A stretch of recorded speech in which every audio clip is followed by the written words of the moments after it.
un peu difficile, une semaine de rentrée scolaire.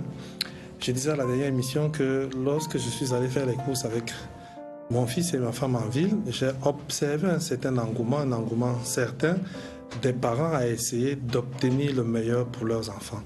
Des achats de livres, des achats de cahiers, des inscriptions à l'école. Tout cela est un véritable investissement que les parents font. Et on peut lire dans le cœur des parents cette envie de voir réussir leurs enfants. On peut voir comment ils s'adonnent, comment ils se sacrifient, quels efforts ils font pour que leurs enfants réussissent. Aujourd'hui, nous nous sommes dit, nous allons revenir sur la réussite de l'enfant, nous allons discuter sur la réussite de l'enfant, nous allons parler de ce qu'il faut faire pour faire réussir un enfant. Vous êtes tout à fait d'accord avec moi qu'il ne suffit pas de lui acheter des livres, il ne suffit pas de l'inscrire à l'école, il ne suffit pas de lui trouver un répétiteur. La réussite est quelque chose de plus complexe, de plus grande, et c'est ce que nous allons voir tout au courant de cette émission.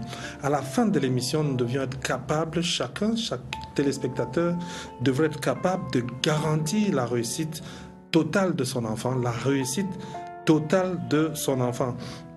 Alors, si on parle de réussite totale, il vaut mieux quand même définir un certain nombre de thèmes. Quand je dis qu'il faudra garantir la réussite de son enfant, cela veut dire s'assurer que le parent devra s'assurer qu'il a usé de toutes les ressources à sa disposition et fait tout ce qui relève de sa responsabilité pour réaliser la réussite de son enfant. Et c'est ça garantie. Donc, un parent a user de tout ce qu'il peut, de tout ce qu'il a, de tout ce qui révèle de sa responsabilité pour la réussite de son enfant. Et puis la réussite, c'est quoi? Tout le monde dit, il faut que mon enfant réussisse. Le dictionnaire définit la réussite comme un bon succès, comme un bon résultat.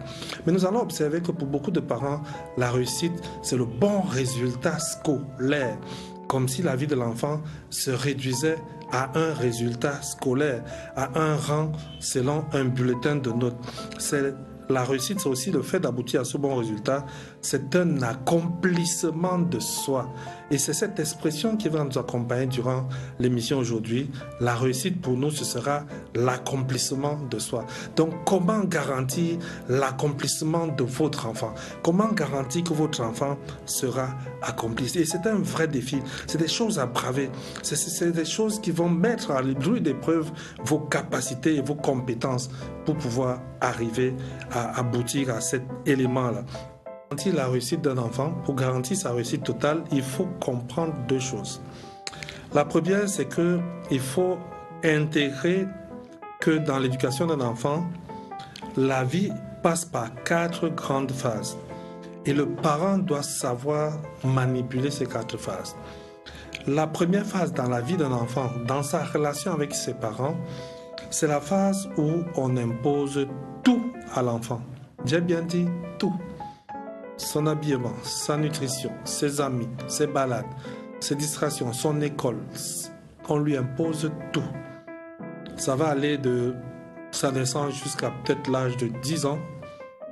Pour ceux qui sont un peu plus attardés, au l'âge de 7 ans. Pour ceux qui sont plus vifs. C'est un âge où l'enfant n'a pas de choix. Il n'a pas le choix. C'est le parent qui est responsable de tout ce que l'enfant fait, dit, croit ou ne croit pas. C'est lui, le parent, qui a la responsabilité de faire ce qu'il y a à faire dans la vie de l'enfant. Et à cet âge-là, on n'est que dans l'imposition. C'est pas comme j'entends dans certaines familles, un petit garçon, un petit enfant, on lui demande son avis sur telle ou telle chose, alors qu'on sait qu'il est incapable de mener une réflexion jusqu'à son terme. Cet âge-là, c'est l'âge où on impose. Et chacun d'entre nous doit avoir grandi en passant par un âge où ses parents lui ont imposé les choses. C'est à cet âge-là qu'on inculque des valeurs à l'enfant. C'est à cet âge-là qu'on forge le caractère de l'enfant. C'est à cet âge-là qu'on travaille pour dessiner ce qu'on veut obtenir de son enfant. C'est l'âge où il ne faut pas laisser l'enfant déambuler. C'est l'âge où il ne faut pas laisser l'enfant fréquenter n'importe qui. C'est cette période où on impose qu'il faut mettre vraiment des barrières autour de l'enfant, bloquer pour qu'il n'aille pas n'importe où, n'importe comment, qu'il n'écoute pas n'importe quoi, qu'il ne fréquente pas n'importe qui, qu'il ne lise pas n'importe quoi, sinon ce que son père et sa mère, du moins ce que ses parents ont décidé qu'ils lisent. Donc on a cette première phase où on impose, à laquelle beaucoup de parents ont loupé le coach. C'est-à-dire ils ont loupé le moment où on impose à cause de leur absence à la maison, à cause de leurs occupations, à cause de leur ministère, pour ceux qui sont chrétiens, à cause d'un certain nombre de préoccupations. L'enfant a dû grandir sans qu'on lui mette ses barrières. Il a dû grandir dans une liberté qui frise le libertinage. La phase où on impose. La deuxième phase, quand on a imposé, quand on a formaté, quand on a mis des barrières, à la deuxième phase, on commence à composer avec l'enfant. Composer avec l'enfant, ça veut dire qu'on commence à lui demander son avis sur quelque chose. On commence à lâcher un peu du lest.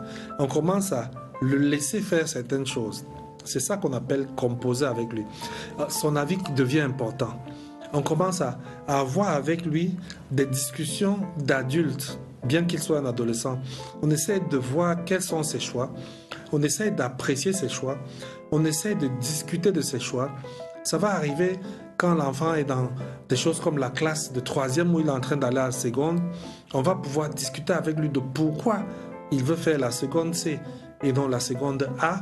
Pourquoi il préfère les mathématiques à la littérature, pourquoi il préfère tel film à tel autre, pourquoi il préfère tel ami à tel autre. Parce que là, on compose avec lui. Et dans cette composition, le père ne doit pas perdre de vue que c'est lui qui a le repère. Il ne doit pas perdre de vue que c'est lui qui a la norme. C'est-à-dire que son enfant peut avoir raison, il adhère, mais quand son enfant n'a pas raison, même dans la phase où on compose, on doit dire à l'enfant, ça ne marchera pas comme ça, parce que tu n'as pas raison. Mais ça apprend à l'enfant à réfléchir, ça apprend à l'enfant à poser un raisonnement, ça apprend à l'enfant à composer avec son père. Parce que dans la vie future, cet enfant doit grandir dans un milieu où il sera amené à composer avec les autres. Donc il apprend cette composition avec les autres à la maison. Il apprend cette composition avec ses parents, en vivant avec ses parents. Cette phase-là peut durer plus ou moins longtemps parce qu'on veut voir jusqu'à quel point il arrive à s'en sortir. On va lui donner même l'occasion de prendre certaines initiatives, mais c'est toujours encadré. Le parent va mettre en place des balises, des garde-fous pour s'assurer qu'au pire des cas, l'enfant ne va pas se perdre. Parce qu'au loin, il y a des garde-fous pour le protéger. Et quand on a fini cette phase de composition et que l'enfant s'en sort victorieux de cette phase de composition, on peut maintenant le mettre dans une phase qu'on appelle l'exposition. Donc on va exposer l'enfant, on va quand même garder, on va garder l'œil sur lui, mais on va l'exposer. Ça c'est 16 ans, 17 ans, 18 ans, où il doit être exposé. C'est-à-dire qu'il doit pouvoir affronter d'autres milieux, il doit pouvoir rencontrer d'autres personnes, il doit pouvoir toucher à d'autres choses, mais avec un œil de loin du parent pour s'assurer que, en l'exposant, il ne l'a pas simplement jeté en pâture. Donc le papa ou la mère doivent savoir qu'il y a un âge où il faut l'exposer. Il ne faut pas rater cet âge-là parce que lui, il en a besoin pour sa maturité de passer par toutes ces branches, ces âges-là. Comme ça développe en lui le caractère mature progressivement. Et puis la dernière phase, c'est la phase où on libère l'enfant.